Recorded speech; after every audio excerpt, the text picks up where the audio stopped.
ang DTF2 dito sa Audion 2. Dito ay ginagamit ng 7 days sa may total 383 meters. Ito po yung printer head. Ito naman po yung capping. Head clean.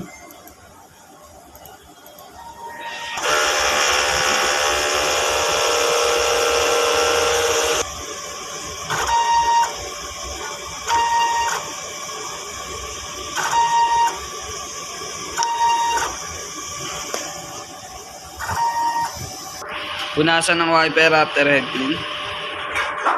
Nozzle check.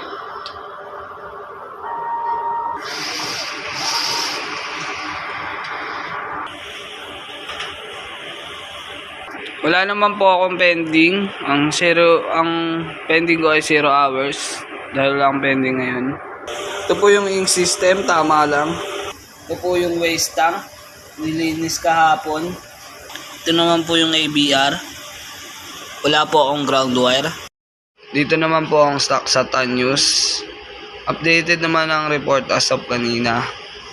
As of now, kulang po kami sa powder, tsaka sa white, tsaka film. Dito naman ang stock sa Tanyos.